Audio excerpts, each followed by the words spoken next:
Hello chess lovers, Suran here, and in this video I would like to share with you a hyper-aggressive attacking game played by Hungarian chess player Leo Forgacs. His opponent is leading Polish chess master Savielly Tartakower, and this game was played in 1909 in St. Petersburg at Chigorin Memorial. 19 leading players were participating at this tournament. Akiba Rubinstein and Emanuel Lasker won the tournament by sharing the first place. Later Lasker would write a book about this tournament, which is called the International Chess Congress St. Petersburg 1909.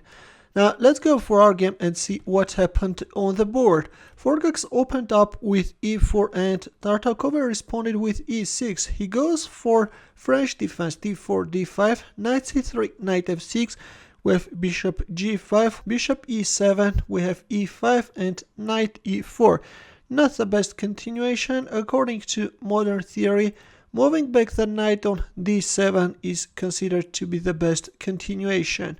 Here white can either proceed with elegant chartered attack or can move back his bishop on e3 or can capture on e7. But in our game we have knight e4. Here comes knight takes e4, bishop takes g5, knight takes g5, queen takes g5 and g3. Not a strong continuation. Going for h4 is a more ambitious try. Later white can switch his rook into the attack by bringing it on g3. But in our game after queen takes g5 we have g3. c5. Yes, black is starting to put pressure on d4 square, standard idea in French defense. We have knight c6 and f4. Look at this beautiful formation. But the question arises, who turned on the green lights? The queen retreated back on e7, we have knight f3, bishop d7, queen d2, black castles kingside, bishop d3, white is bringing his bishop on this active diagonal, and c4.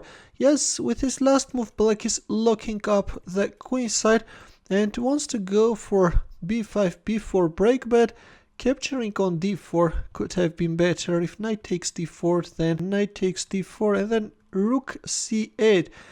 This is a better continuation, but in our game after bishop d3 we have c4, bishop c2, b5 and white castles kingside. Here we have a5. Yes, black is launching a pawn storm on the queen side. Meanwhile, white is organizing his attack on the king side. Rook e1 was played b4 and f5. In his book, here is how Lasker comments this move.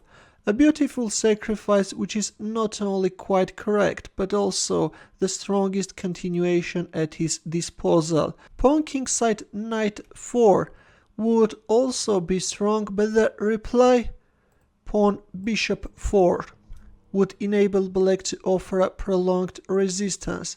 What is interesting in the preface, Lasker boldly claims, this is a book in which analysis is accurate, but armed with a powerful engine, I have to disappoint the world champion.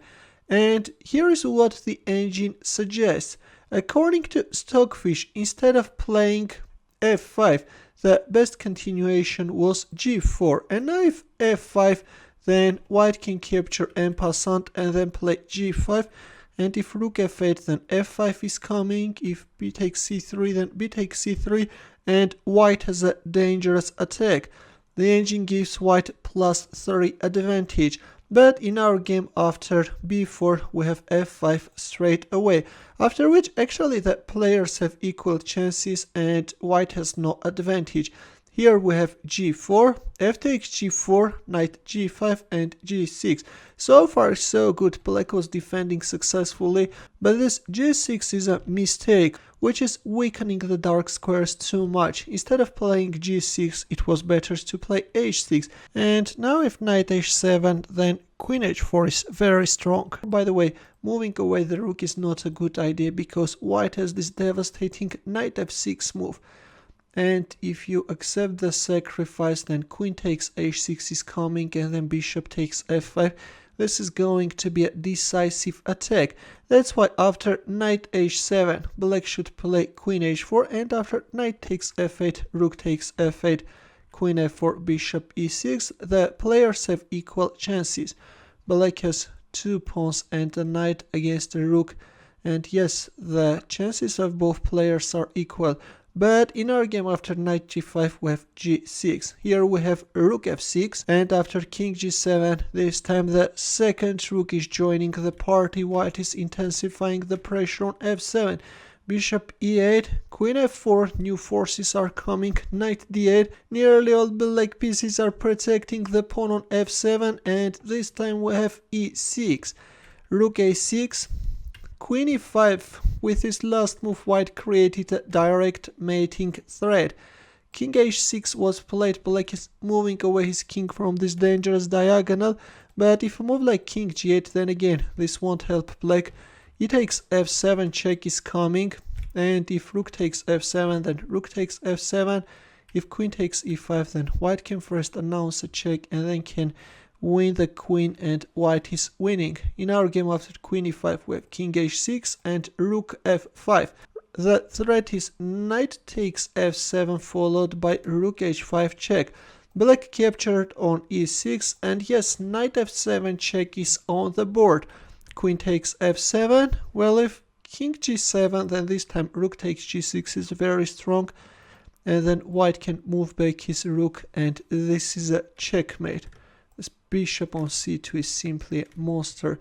In our game after knight f7 check we have queen takes f7, but white is not even paying attention to that queen. We have rook h5 check, king g7, after which, believe it or not, but Forgacs captured on g6, and this is a checkmate. Yes guys, it's hard to believe, but this is a checkmate. Look at this spectacular final position. In the end, would like to ask you to solve this beautiful chess puzzle.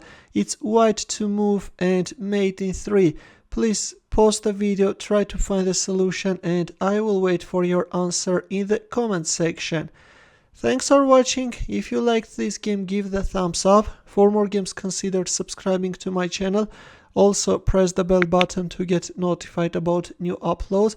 I will see you in my next video. Take care.